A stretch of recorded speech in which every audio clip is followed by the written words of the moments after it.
បន្តភាគទី6មុននឹងមើលភាគនេះកុំភ្លេចត្រៀមចិត្តត្រៀមកាយត្រៀមបេះដូងផងព្រោះភាគនេះគឺមានតែហេតុការណ៍ចាក់ស្រេះឲ្យយើងសេះដល់អាទិត្យក្រោយបន្តពីសង្ហយនអង្វរលុនតួទាំងទឹកភ្នែកលលីងលលងកុំឲ្យដើរអូនទៅជាមួយស៊ូហយនមកទៅគ្នាក៏រៀងអាណិតគេដែរតែប៉ែស៊ូហយនក៏ចាប់អូនដើរទៅជាមួយគ្នាវឹងអត់ឲ្យនៅឡោះឡៃគ្នាទៀតទេពេលចូលមកក្នុងបន្ទប់គឺថាប៉ែ bad boy ចាប់ថាប់ស្រុបព្រលឹងកូនស្រីតាំងពីមាត់ទ្វារដល់ខាងក្នុង Oh my god Oh my god អីក៏ម៉េះម៉េះកូនប្រុសសំណប់ចិត្តខ្ញុំឈរយំនៅខាងក្រៅហេតុអីក៏អ្នកធ្វើបែបនេះសែតចំណែកដាអូនមើលទៅក៏រៀបដូចជាចង់បដិសេធមិនសូវពេញចិត្តដែរតែក៏ខ្លាចគេដែរណាទើបបណ្ដោយទៅតាមនឹងទៅក៏ប៉ុន្តែកសែភ្នែកពេលហ្នឹងក៏សម្លឹងទៅកាន់ទ្វាររហូតបែកស៊ូហ៊ានឃើញអញ្ចឹងក៏ចាប់ផ្ដើមខ្មៅចូលទៀតហើយស្រែកកំហុកដាក់មុខគ្នាថាចាប់ពីពេលនេះតទៅពេលនៅជាមួយគេហាមប្រាកសែភ្នែកបែបនេះសម្លឹងទៅវាទៀតជាដាច់ខាតដាអូនថាបើសិនជាមិនព្រមធ្វើតាមនឹងយ៉ាងម៉េចស៊ូហ៊ានក៏គំរាមហ្មងណាគេនឹងសម្លាប់វាចោលសម្លាប់ជូសងហ៊ាននឹងចោលមុនគេតែម្ដងបើយល់ហើយក៏ធ្វើខ្លួនល្អៗទៅអឺយខ្នាញ់ណាស់កាត់ដល់ព្រឹកថ្ងៃថ្មីតើយប់មិញមានរឿងអ្វីកើតឡើងឬអត់ហេតុអីបានជាស៊ូហ៊ានដេកប្រលេះលេវអើអញ្ចឹងនេះអេយើងកុំគិតអីស៊ីជម្រៅពេកណោះអត់មានរឿងអ្វីកើតឡើងក៏ថាបានដាអូនក៏បានចេញតែធ្វើការតាមធម្មតាហើយកូនប្រុសសំណប់ចិត្តអត់បានតាណាទេនៅចាំគ្នាពេញមួយយប់ពុទ្ធកូនមាសម្ដាយដាអូនបានឃើញវត្តមានរបស់សងហ៊ានក៏ងើយមើលទៅលើភ្លាមហើយឃើញថាស៊ូហ៊ានកំពុងតែចាំមើលពួកគេផងដែរដាក់សម្ពាធគ្នាណាសងហ៊ានក៏ដើរមកសួរយ៉ាងព្រួយបារម្ភថាកើតអីឬអត់ឬមួយក៏ឈឺខ្លួនត្រង់ណាឬអត់ដាអូនឆ្លើយមកយ៉ាងពងើយកតើថាមិនពាក់ព័ន្ធអីនឹងគេទេកូនប្រុសថាព្រួយបារម្ភពីដាអូនខ្លាំងរហូតមិនបានធ្វើអីពេញមួយយប់ហើយដាអូនក៏តមកភ្លាមហេតុអីក៏មកព្រួយបារម្ភឃើញហេតុការណ៍ការប្រយុទ្ធហើយតើក៏នៅតែបែបនេះទៀតហ៎នេះហើយគឺជាធាតុពិតរបស់ខ្លួនសប្បាយចិត្តហឹកហាក់ពេលបាននៅជាមួយគេពេលដែលម្នាក់ទៀតបង្ហាញខ្លួនឡើងក៏នឹងទាត់គេចោលតាណាក៏បានតទៅមុខទៀតបើមានរឿងបែបនេះកើតឡើងក៏នឹងដោះដៃពីគេទៅដដែលសងហ៊ានមិនខ្វល់គេនៅរងចាំក៏បានដាអូនក៏សួរនៅរងចាំបានយូរប៉ុណ្ណាមួយខែមួយឆ្នាំតែមើលទៅគេប្រហែលជារងចាំបានតែប្រហែលថ្ងៃនឹងឯងមិនខុសពីអ្នកដទៃដែលរងចាំមិនបានប្រហែលក៏ព្រមចោះចាញ់ហើយក៏ចាក់ចេញទៅព្រោះខ្លួននឹងធ្វើឲ្យគេអស់សង្ឃឹមជាមិនខានមិនបាច់ខ្លាចបាត់បង់កិត្តិយសអីនៅពេលនេះទេគេគួរតែប្រញាប់ចេញទៅពេលដែលគ្នាប្រាប់ឲ្យទៅណាហើយកូនស្រីក៏ដើរចេញសងហ៊ានស្រែកតាមពីក្រោយគេនឹងមិនព្រមចោះចាញ់ជាដាច់ខាតដូច្នេះហើយឈប់គិតចង់រុញច្រានគេចេញទៀតទៅស៊ូហ៊ានដែលបានស្ដាប់ឮទាំងអស់ក៏រៀងតបប្រមល់ដែរណាចង់បំបែកដាក់អូនចេញពីសងហ៊ានណែមិនងាយស្រួលនោះទេណាកំឡោះ bad boy ពេលមកដល់ក្រុមហ៊ុនក៏ចៃដល់បានចូលចដាយន្តជាមួយនឹងស៊ូហ៊ានទៀតគ្រាន់តែជប់មុខក៏ញញឹមឡកលើយហើយក៏និយាយឌឺដល់មកទៀតយប់មិញប្រហែលជាមិនបានដេកមិនបានពួនទេមើលទៅសភាពមើលមិនកាត់សោះសងហ៊ានក៏តមកវិញពួកគេមិនបានស្និទ្ធស្នាលនឹងគ្នាដល់ថ្នាក់សួរសុខទុក្ខគ្នាទេស៊ូហ៊ានក៏ sorry ព្រោះយប់មិញឃើញធ្វើខ្លួនហួសព្រំដែនអត់មើលស្ថានភាពខ្លួនឯងសោះនឹកស្មានតែស្និទ្ធស្នាលនឹងគ្នារហូតអាចសួរគ្នាបានអញ្ចឹងណាសងហ៊ានក៏ងាកមកប្រឈមមុខលោកប្រធាននឹងហើយដែលធ្វើខ្លួនហួសព្រំដែនមិនមែនគេទេបែប bad boy ក៏គំរាមចង់ឃើញអត់ថាការហួសព្រំដែនពិតប្រាកដវាយ៉ាងម៉េចកូនប្រុសក៏តមកវិញមានន័យថាលោកប្រធានចង់ឲ្យបុគ្គលិកក្នុងក្រុមហ៊ុនឃើញថាលោកប្រធានចូលចិត្តប្រើកម្លាំងចាប់ក្បួយកោអាវរបស់គេអញ្ចឹងដែរមែនលោកប្រធានធ្វើដល់ថ្នាក់នេះមានន័យថាកំពុងតែរសាប់រសល់នៅមិនសុខខ្លាំងហើយមើលទៅស៊ូយ៉ានក៏ថាគេហ្នឹងនៅមិនសុខអ្នកដែលមិនធ្លាប់បានធ្វើជាម្ចាស់កម្មសិទ្ធិទៅវិញទេដែលត្រូវតែមានអារម្មណ៍បែបនេះទោះជាយ៉ាងណាអ្នកដែលនៅជាមួយដាអូនយូជាងគេគឺជាយើងមិនមែនឯងទេសងហ៊ានក៏និយាយកាត់នេះហើយគេហៅថាកំពុងតែរសាប់រសល់នៅមិនសុខចដាយន្តក៏ឡើងមកដល់ជន់លើល្មមគេក៏ដើរចេញទៅស៊ូយ៉ានក៏ឈោកគ្រឺតលញ័រសាច់បោះសម្ដីអសរោះចេញមកថាខឹងកាលមកដល់ពេលប្រជុំក្នុងធីម3នាក់ដាអូនក៏ធ្វើការអត្ថាធិប្បាយទាក់ទងទៅនឹងគ្រឿងសំណង់អីហោះហាយទៅរួចក៏ងាកមកសួរយោបល់ពីស៊ូហ៊ានហើយគាត់នឹងអត់បញ្ចេញយោបល់អីទេបើចេះនិយាយប្រាប់ថាល្ងាចនេះចាំចេញទៅផ្ទះជាមួយគ្នាណាបែបចង់បញ្ឈឺសងហ៊ានណាចំណែកសងហ៊ានអង្គុយសម្លឹងទៅកាន់ដាអូនឡើងកលួចបន្ទាប់មកដាអូនក៏ធ្វើជាមិនខ្វល់ហើយក៏បកស្រាយការងារបន្តទៀតទៅភ្លាមនោះស៊ូហ៊ានក៏ចាប់ទាញគ្នាចូលមកចិត្តគេប្រាប់ថាចាំចេញទៅផ្ទះជាមួយគ្នាអត់ឮទេហ៎ដាអូនថាកំពុងប្រជុំចាំនិយាយគ្នាពេលក្រោយចំណែកកូនប្រុសអង្គុយមើលយ៉ាងឈឺចុកចាប់ឈឺពើតផ្សាក្តាប់ដៃខំទប់ខ្លាំងណាស៊ូយ៉ានឃើញហើយគឺមានការញញឹមពេញចិត្តពេញថ្លើមមិនឈឺបានសម្រេចរួចក៏អូខេនឹង plan ការងាររបស់ដាអូនទាំងអស់ពេលចរចាជាមួយក្រុមហ៊ុនដៃគូហើយចាំមកប្រជុំជាមួយគ្នាម្ដងទៀតសម្រាប់ថាបញ្ចប់ការប្រជុំប៉ុណ្ណឹងសងហ៊ានក៏ប្រមូលឲ្យវ៉ាន់ខ្វាច់ដើរចេញក្រៅភ្លាមប៉ែ bad boy ឃើញរូបភាពបែបហ្នឹងក៏រត់តែពេញចិត្តពេញថ្លើមគេទៀតដាអូនក៏មិននៅបង្អង់យូរដែរប្រមូលឲ្យវ៉ាន់ហើយក៏ដើរចេញទៅក្រៅវឹងងាកមកកាន់សងហ៊ានចេញមកធ្វើចិត្តនៅខាងក្រៅព្រោះរូបភាពមុននោះបានចាក់ដោតអារម្មណ៍របស់គេខ្លាំងមែនទែនមនុស្សដែលខ្លួនស្រឡាញ់នៅក្បែរអ្នកផ្សេងទាំងដែលត្រង់នោះគួរតែជាកន្លែងរបស់គេណាធ្វើអ្វីក៏មិនបានត្រឹមតែអត់ធ្មត់បន្តទៀតទៅដល់ពេលត្រឡប់ទៅផ្ទះសងហ៊ានខំមកតាមអត់ចង់ឲ្យទៅជាមួយស៊ូហ៊ានទេបំរុងនឹងហៅហើយណាតែស៊ូហ៊ានក៏បាក់ឡើងមកឈប់ងក់នៅនឹងមុខបែបនឹងក៏ចុះពីលើឡានឈប់ឃើញសងហ៊ាននៅពីក្រោយដាអូនក៏ខ្មើតបោះកសែភ្នែកសម្លឹកសម្លឹងហើយក៏ប្រាប់ឲ្យដាអូនឡើងឡានគ្នាគ្រាន់តែងាកមកមើលគេខាងក្រៅបន្តិចរួចក៏ដើរទៅឡើងឡានដោយអត់និយាយអីទេបែប bad boy ក៏បង្ហាញទឹកមុខឌឺដងបើជាអ្នកឈ្នះអីអញ្ចឹងណាកូនប្រុសសំណប់ចិត្តឈោ មើលឡានចេញដំណើរទៅយ៉ាងសោកសៅជាពន់ពេកយំលើហើយគេធ្វើពង្រឿយមិនអើពើពីយើងសក្រោយពីស៊ូយ៉ាន់ជូនដាអ៊ុនមកដល់ផ្ទះហើយក៏ដេញឲ្យគ្នាឡើងទៅលើភ្លាមដាអ៊ុនក៏ងាកមកប្រាប់អាគេបញ្ឈប់ត្រឹមហ្នឹងទៅបានឃើញហែនតាថាខ្លួននឹងជំនួយការជួមិនមែនជាអីនឹងគ្នាទេស៊ូយ៉ាន់ក៏ហួសចិត្តបង្ហាញទឹកមុខចេញមកបែបហ្នឹងហើយនៅបកាយថាមិនមែនជាអ្វីនឹងគ្នាទៀតហ៎កូនស្រីក៏ហត់នឿយខ្លាំងដែរណាគេត្រូវការអីឲ្យប្រកាសពេលនេះខ្លួនក៏មិនបាននៅជាមួយបងចេមានទៀតទេតើនៅធ្វើបែបហ្នឹងធ្វើអីទៀតស៊ូយ៉ាន់ក៏មើលបដ ហើយមិននៅសុកសុកមកនិយាយដល់ចែមានធ្វើអីកូនស្រីថាគេមកតាមរញ៉េរញ៉ៃតាមធ្វើបាបអញ្ចឹងក៏ព្រោះតែបងចែមានមិនអញ្ចឹងហ៎គេបដិសេធមិនមែនព្រោះតែចែមានទេគ្នាក៏សួររងហេតុផលភ្លាមបើអញ្ចឹងព្រោះរឿងអីស៊ូយ៉នណាក៏ប្រាប់ថាគេគ្រាន់តែចង់នៅក្បែរដាអូនដោយការពីមុនប៉ុណ្ណោះដាអូនក៏ហួសចិត្តដែរណាក៏មកកុហកគេធ្វើបាបណាគ្រាន់តែចង់ឃើញគ្នាឈឺចាប់ប៉ុណ្ណោះចង់នៅក្បែរអញ្ចឹងហ៎ចុះពេលដែលត្រូវការនៅក្បែរគេបែរជាមិននៅហើយពេលនេះចង់ត្រឡប់មកវិញធ្វើអីពេលនេះខ្លួនមិនត្រូវការគេទៀតទេកាលពី7ឆ្នាំមុនក្រោយពេលដែលគេបានចាក់ចេញទៅខ្លួនក៏បានលុបវត្តមានរបស់គេចេញពីជីវិតហើយឈប់សមាសម័យថានឹងត្រឡប់មកនៅក្បែរគ្នាដូចដើមវិញទៅព្រោះនឹងគ្មានថ្ងៃទទួលយកមកវិញទេប្រូ bad boy អួលហាស្ដីលេងចេញតែម្ដងប៉ុណ្ណឹងក៏ដឹងខ្លួនហើយណោះថាត្រូវបដិសេធត្រឡប់មកវិញពេលនេះក៏ហួសពេលហើយប្រូកាត់ដល់ថ្ងៃដែលត្រូវចេញទៅមើលការងារនៅខាងក្រៅមិត្តរួមការងារដែលត្រូវចេញមកជាមួយដាអូនណាជាប់ប្រជុំមិនទាន់តើមិនបានទៅជាមួយទេតែនាងបានសុំឲ្យអ្នកផ្សេងទៅជំនួសហើយមានណាទៀតក្រៅពីសងហ៊ុនបង្ហាញខ្លួនមកហើយក៏នាំគ្នាទៅធ្វើការភ្លាមអត់ទាន់និយាយអីជាមួយគ្នាទេប៉ុន្តែគេក៏រងចាំឱកាសនិយាយជាមួយដាអូនតទៅបានណាពេលមានឱកាសហើយក៏បបួលចេញទៅញ៉ាំអាហារពេលល្ងាចជាមួយគ្នាបើអញ្ចឹងចាំចេញទៅមើលកុនជាមួយគ្នាក៏បានព្រោះទៅតែមានរឿងខ្មៅដែលទៅតែចូលមកថ្មីឬមួយថ្ងៃសៅរ៍អាទិត្យចេញទៅមើលការតាំងពិព័រណ៍សិល្បៈក៏បានដែរដាអូនក៏និយាយកាត់គេកំពុងធ្វើអីបាបហាមិនឲ្យគេធ្វើខ្លួនហួសព្រំដែនណាសងហ៊ុនក៏និយាយបន្តទៀតក្រាញ់អនុញ្ញាតឲ្យគេនៅក្បែរបានមិនអញ្ចឹងហ៎កូនស្រីក៏ថាបើសិនជាគេនឿយហត់ទ្រាំលេងបានទៀតក៏បញ្ឈប់ត្រឹមហ្នឹងទៅគេមិនទាន់នឹងបាននិយាយអីបន្តម្ចាស់ឃ្លាំងក៏នាំទៅមើលសម្ភារៈជាមួយគ្នាកូនប្រុសបានត្រឹមតែឈោសេតបន្ថែមទៀតទៅក្រោយមកដាអូនក៏បានផ្ញើសារជូនពរថ្ងៃកំណើតរបស់ដាស៊ឺលនិងសុំតចង់នាំនាងចេញទៅញ៉ាំអីជាមួយគ្នាដែរតែគ្មានពេលសោះដាស៊ឺលក៏អូខេក៏ហក់ថាមិនអីទេនាងចេញមកផាត់ធីជាមួយមិត្តភ័ក្តិហើយតែតាមពិតកំពុងតែធ្វើការងារផាត់តាមសោះហើយនាងក៏បានលើកម្ហូបទៅឲ្យភ្ញៀវតុកបន្ទាប់ស្រាប់តែពេជ្រនឹងក៏ងើបមករករឿងដែលនាងធ្វើឲ្យប្រឡាក់អារបស់គេណាដាស៊ឺលសុំទោសហើយសុំទោសទៀតគ្មានចេតនាធ្វើឲ្យអារបស់គេប្រឡាក់ទេតែពេជ្រនឹងមិនព្រមបើអញ្ចឹងក៏កុំធ្វើរឿងដែលត្រូវមកសុំទោសគេអញ្ចឹងមើលចង់មានរឿងជាមួយគេមែននាងខ្លាចក៏ដើរថយក្រោយរហូតមកបុកនឹងអាទះនៅខាងក្រោយធ្វើឲ្យនាងមានរបួសដៃទៀតខ្លាចជារឿងញ៉ៃញ៉ៃបញ្ហានឹងទៅងាកមកកាន់ដាអូនក៏បានបញ្ចប់ការងារនៅឃ្លាំងល្មមសងហ៊ុនបំរុងនឹងស្នើខ្លួនមកជួយការងារស្អែកនេះដែរណាកូនស្រីនិយាយស្ទាក់មុនថាស្អែកនេះនឹងមកតែម្នាក់ឯងព្រោះការងារនេះមិនមែនជាការងាររបស់គេដែលត្រូវមកទទួលខុសត្រូវស្រាប់ហើយរំពេចនោះដែរក៏មានលេខទូរស័ព្ទចំណាយខំមកប្រាប់ពីរឿងរបស់ដាស៊ឺនឹងឯងដាអូនក៏តក់ស្លុតរហ័សរត់ទៅឡានភ្លាមសងហ៊ុនឃើញសភាពមិនសូវស្រួលក៏អាសាជួយបើកឡានឲ្យព្រោះបើសិនជាដាអូនបើកឡានទៅដល់ខ្លួនឯងអាចនឹងមានគ្រោះថ្នាក់បានណាហើយដាអូនក៏យល់ព្រមមិនយូរប្រហែលអ្នកទាំងពីរក៏បានធ្វើដំណើរមកដល់មន្ទីរពេទ្យដាអូនចុះពីលើឡានរត់ចូលទៅក្នុងយ៉ាងលឿនដោយសារព្រួយបារម្ភពីប្អូនស្រីខ្លាំងមែនទែនសងហ៊ុនក៏មើលតាមយ៉ាងព្រួយបារម្ភដែរណាពេលចូលមកខាងក្នុងក៏បើកវាំងននមើលបន្ទប់អ្នកជំងឺដែលមានរបួសធ្ងន់គ្នាឡងភ័យខ្លាចតែជាដាស៊ីលនៅក្នុងហ្នឹងតែក៏ធូរទ្រូងវិញដែលមិនមែនជានាងភ្លាមនោះចែមីនក៏បានបង្ហាញខ្លួនឡើងព្រមទាំងសួរថាមកដល់ហើយហ៎កូនស្រីក៏ឆ្ងល់មិនគាត់មកនៅទីនេះអញ្ចឹងចែមីនមិនឆ្លើយសំណួររបស់ដាអូនតែក៏ប្រាប់ថាពេលនេះដាស៊ឺលេងអីហើយនាងមានគ្រោះថ្នាក់តិចតួចពេលដែលធ្វើការងារផាត់ថាមប៉ុណ្ណឹងឯងលឺថានាងធ្វើការងារផាត់ថាមដាអូនក៏ឡងខឹងដែរស្រាប់ពេលនោះដាស៊ឺក៏ចេញមកវិញល្មមហើយដាអូនក៏ដាក់មកប្រើភ្លាមប្រាប់ហែនតាថាមិនឲ្យធ្វើការងារផាត់ថាមទេចង់ត្រូវមាត់ខ្លាំងមែនហេតុអីក៏មិនស្ដាប់ហាសងហ៊ុនទៅតាចូលមកក្នុងចូលមើលហេតុការស្ងាត់ដាអូននិយាយបន្តទៀតប្រាប់ហែនតាថាពេលនេះមិនមែនជាពេលដែលត្រូវមកធ្វើការទេត្រូវប្រឹងរៀនសិនរួចដាស៊ឺក៏តមកវិញនាងក៏ធ្លាប់ប្រាប់ហែនតាថាការរៀនសម្រាប់នាងមិនសំខាន់ទេនាងចង់ចេញមករស់នៅខាងក្រៅដាអូនក៏ថាចាំចេញពេលក្រោយបានដែរតានាងក៏តមកទៀតបើអញ្ចឹងមិនក៏បងបញ្ញាប់ចេញពីផ្ទះធ្វើអីមានប៉ាដែលញៀននឹងលបាយមិនព្រមត្រឡប់មកផ្ទះសម្បែងនឹងម៉ាក់ដែលខ្លួនជាប់នៅលើគ្រែព្រោះតែឈឺនៅមានប្អូនប្រុសដែលសួររកតែបងប្រុសរហូតបងមិនចង់នៅជាមួយនឹងរឿងដ៏គួរឲ្យរំខានទាំងនេះធុញទ្រាន់នឹងរឿងទាំងអស់នេះតើពេលដែលបានការងារធ្វើហើយក៏បោះបង់ពួកគេចោលចេញមករស់នៅខាងក្រៅតែម្នាក់ឯងមិនអញ្ចឹងហ៎ដាអូនក៏កំហុកមកនាងវិញបើនៅតែធ្វើខ្លួនបែបនឹងទៀតចង់មានជីវិតបែបណាក៏ស្រេចតែចិត្តទៅលេងខ្វល់ហើយរួចក៏ងាកក្រោយដើរចេញតែពេលឃើញសងហ៊ុននៅពីក្រោយក៏រៀងគាំងធ្វើអីមិនត្រូវព្រោះខ្មាស់គ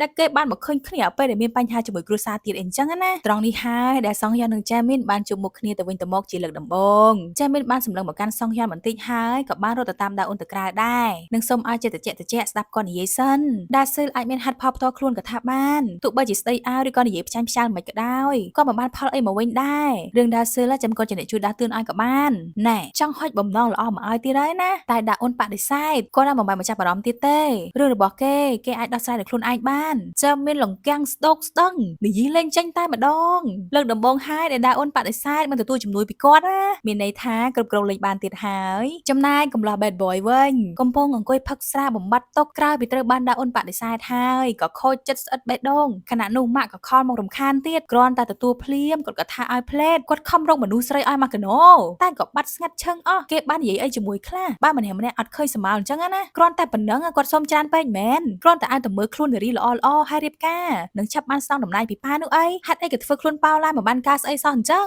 ស៊ូយ៉នថាគេមិនចង់បានក្រុមហ៊ុនឬក៏ស្អីទាំងអស់គេត្រឡប់មកកូរ៉េវិញមិនមែនព្រោះតែចង់ខ្លាចជាម្ចាស់ក្រុមហ៊ុននេះទេក្រែងប្រាប់ថាឲ្យគេទៅក្រៅប្រទេសដើម្បីការពារដាអូនមិនអញ្ចឹងហ៎ក្រែងប្រាប់ថាពេលគេត្រឡប់មកវិញហើយគ្រប់យ៉ាងនឹងប្រសើរឡើងវិញមិនអញ្ចឹងដូច្នេះហើយបានជាគេព្រមទៅហើយតើចុះហេតុអីបានជាគ្រប់យ៉ាងខ្លាចទៅជាបែបនេះម៉ាក់ក៏ថានៅត្អូញត្អែតែរឿងចាស់ទៀតហើយហ៎រឿងវាចាប់ទៅយូរហើយណាស៊ូយ៉នគប់ទូរស័ព្ទចោលប្រើបែកខ្ទេចមិនស្ដាប់អ្វីទាំងអស់ហើយគេក៏គិតថាគ្រប់យ៉ាងគឺនៅមិនទាន់ចប់នោះទេគ្រាន់តែចាប់ផ្ដើមសារជាថ្មីទៅបានហើយគេនៅតែអាចត្រឡប់ទៅដូចដើមវិញបានចាគឺនៅមិនទាន់ចោះចាញ់ទេញាក់សាច់ធឺៗហ្មងណាខណៈពេលនោះដាសឺក៏បានមករកដាអូនដល់ផ្ទះដើម្បីសុំទោសនាងមិនដឹងថាគេព្រួយបារម្ភពីនាងដល់ថ្នាក់នេះណាសុំទោសtừរឿងដែលនាងទៅធ្វើការងារ part time និងរឿងដែលនិយាយមុននឹងដែរនាងខុសហើយដាអូនក៏ថាខាងក្រៅល្ងាណាចូលមកក្នុងសិនមករួចក៏ធ្វើអាហារពេលល្ងាចញ៉ាំជាមួយគ្នាទៅដោយដាអូនបានមើលថែជួយចាប់ម្ហូបជួយដួសម្ហូបឲ្យអញ្ចឹងណាបន្ទាប់មកក៏សុំទោសដាសឺវិញដូចគ្នាគេក៏មិនគួរទៅមួម៉ៅសាច់កំហុសដាក់នាងអញ្ចឹងដែរក្រៅពីដឹងថានាងមានរបួសចូលមន្ទីរពេទ្យក៏តក់ស្លុតសឹងតែនឹកអ្វីលេងចាញ់ដាសឺក៏យល់ហើយមិនបាននិយាយប្រាប់នាងក៏អាចយល់បានដែរឆាប់ញ៉ាំទៅប្រយ័ត្ននាងញ៉ាំអស់ណាហើយអ្នកទាំងពីរក៏ញ៉ាំបន្តទៅក្រោយមកដាអូនក៏សួរថាមានរបួសមកដល់របៀបណានាងក៏ថាពេលលើកម្ហូបឲ្យភ្ញៀវក៏រអិលដួលរួចដាសឺក៏និយាយប្រាប់ពីរឿងមួយដែលនាងមិនអស់ចិត្តសោះគឺរឿងបងចាមីននាងក៏ថាគាត់ចម្លែកខ្លាំងណាស់នាងមិនដែលប្រាប់អ្នកណាទេថាបានធ្វើការនៅទីនោះនៅសុកក៏បង្ហាញខ្លួនឡើងថែមទាំងបង្ហាញខ្លួនចំមកពេលដែលនាងមានរបួសល្មមដោយមិនមែនជារឿងចៃដន្យសោះខណៈពេលតែមួយនោះចាមីនបានចេញមកក្រៅរងចាំយកលុយថ្លៃឈ្នួលឲ្យប៉ែដែលរកឬដាសឺនឹងឯងគ្រប់យ៉ាងគឺជាផែនការទាំងអស់ចង់ខ្លាចជាបរិសុទ្ធចិត្តធម៌ផ្ដល់ជំនួយឲ្យគ្នាជាពាក់កូនទៀតហ្នឹងណាយីម៉ងនេះដាអូនស្ដាប់អ្វីដែលដាសឺនិយាយប្រាប់ហើយក៏សួរនាងអាចចង់មានន័យថាម៉េចដាសឺក៏ថាហេតុការគ្រប់យ៉ាងដែលបានកើតឡើងគឺជាផែនការដែលគាត់បានរៀបចំទាំងអស់តែដាអូនមិនជឿទេដឹងស្រាប់ហើយតាថាគាត់បានជួយមើលថែពួកយើងល្អប៉ុណ្ណា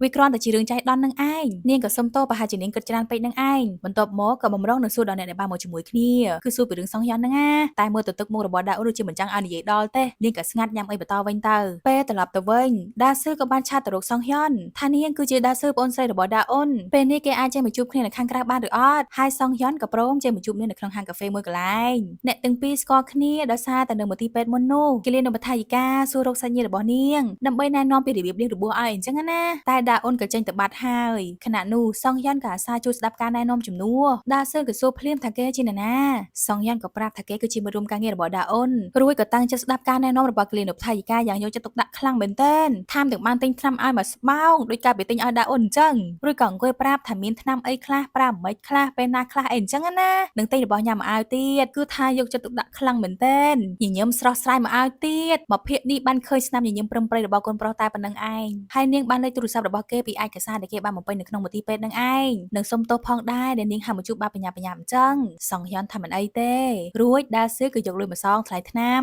ដែលគេទិញឲ្យមុននឹងសង្ហយ័នក៏បដិសេធមិនទទួលណាគេចង់ជួយមិនមែនចង់បានសំណងមកវិញនោះទេតែនាងក៏ចង់សងវិញមិនចង់ជពាក់កូនណាបើអញ្ចឹងនាងក៏នឹងមិនសប្បាយចិត្តដែររួចក៏ហុចលុយទៅឲ្យកូនប្រុសក៏និយាយមកបន្តគេគ្រាន់តែមានអារម្មណ៍ថាដូចជាបងប្រុសម្នាក់គេជួយព្រោះតែចង់ជួយពិតមែនមិនបាច់សងវិញក៏បានដែរតែបើសិនជាមិនសប្បាយចិត្តពិតមែនគេសូមទទួលយកភេសជ្ជៈនឹងជាការតបស្នងវិញណារួចក៏ហុចលុយទៅឲ្យដាសឺវិញទៅនាងក៏អូខេខណៈដែលសង្ហយ័នកំពុងតែបឺតទឹកនឹងណាដាសឺក៏សួរថាគេចូលចិត្តបងប្រុសរបស់នាងមែនសង្ហយ័នក៏ឆ្លក់ទឹកសួរចំពេកអត់បានត្រៀមខ្លួនថាមកលើសំណួរបែបហ្នឹងផងឬក៏បំរុងនឹងអធិប្បាយឲ្យនាងយល់ដាសឺក៏និយាយកាត់មុនបងដាអូនណាជាមនុស្សដែលប្រកាន់ខ្ជាប់នឹងរឿងកិត្តិយសខ្លាំងណាស់ថែមទាំងក្បាលរឿងទៀតផងរហូតពេលខ្លះនាងក៏សង្ស័យថាគាត់គឺជាបងប្រុសរបស់នាងពិតមែនឬអត់ព្រោះចូលចិត្តនិយាយអីចេញមកមិនសូវគិតទេតែតាមពិតគាត់ក៏មិនបាននិយាយចេញពីចិត្តដែរដូច្នេះហើយទោះបីជាគាត់ធ្វើខ្លួនរឿងតតឹងមិនក៏ដោយក៏កុំឆាប់ចោះចាញ់អីណាឧស្សាហ៍នៅក្បែរគាត់បន្តទៀតថ្ងៃណាមួយគាត់ច្បាស់ជាព្រមបើកចិត្តឲ្យជាមិនខានទេយ៉ា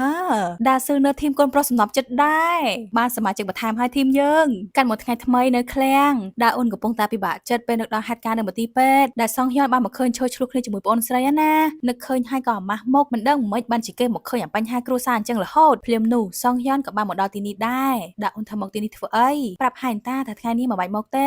សង្ហយ័នក៏ឲ្យហេតុផលថាគេចង់មកនិយាយរឿងរបស់ដាសឺលម្សិលមិញអត់មានសាច់ញាតិទៅស្ដាប់ការ ណែនាំពីគិលានុបដ្ឋាយិកាទៅគេនៅស្ដាប់ជំនួសដាអូនក៏គួរតែបានដឹងដូចគ្នាកូនស្រីថាយល់ហើយរឿងនេះចាំចាត់ការដោយខ្លួនឯងក៏បានគេមិនបាច់មកខ្វល់ទេសងហ៊ុនថាមិនឲ្យគេខ្វល់មិនបានដាអូនក៏តមកភ្លាមហេតុអីមកពីខ្លួនមើលទៅគួរឲ្យអាណិតរហូតដល់ហួសទៅអត់បានមែនគេក៏ប្រកាយមិនមែនអញ្ចឹងទេគេមិនដែលគិតថាដាអូនគួរឲ្យអាណិតទេដាអូននិយាយកាត់ភ្លាមគេធ្វើបាបនឹងដឹងគ្នាអាម៉ាស់មកអត់និយាយហើយក៏ដើរចេញមិនចង់នៅប្រឈមមុខគ្នាទៀតតែកូនប្រុសក៏តាមទៅនិយាយដឹងរឿងមានអីត្រូវអាម៉ាស់មកមានរឿងអីត្រូវខ្មាស់អៀនគេធ្វើខ្លួនក៏ឲ្យអាម៉ាស់ខ្លាំងជាងឲ្យដាអូនឃើញមិនថាអីផងទាំងលុនតួទាំងអង្វរកគេបង្ហាញឲ្យឃើញពីចំណុចទាបធ្លាក់ដល់បាត់ឲ្យឃើញអស់ហើយដាអូនក៏ឲ្យឈប់ត្រឹមហ្នឹងទៅមិនបាច់ខំជាយាមមនុស្សក្បែរគ្នាដល់ថ្នាក់នេះទៀតទេគេថាបើគេឈប់មិនបានឲ្យធ្វើម៉េចគេក៏ស្អប់ខ្លួនឯងដែលខ្លាចទៅជាបាបនេះដូចគ្ន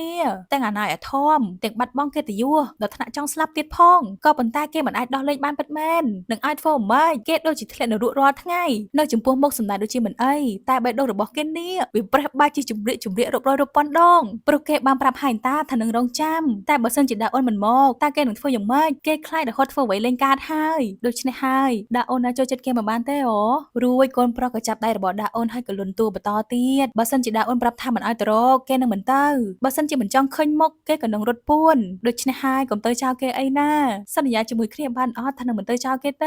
េទោះបីជាយូរប៉ុណ្ណាគេក៏នៅតែរងចាំណាអូយកូនប្រុសលន់តួដល់ម្លឹងហើយចុងក្រោយដាអូនក៏ដកដៃចេញហើយក៏ដើរចេញទៅអត់និយាយអ្វីទាំងអស់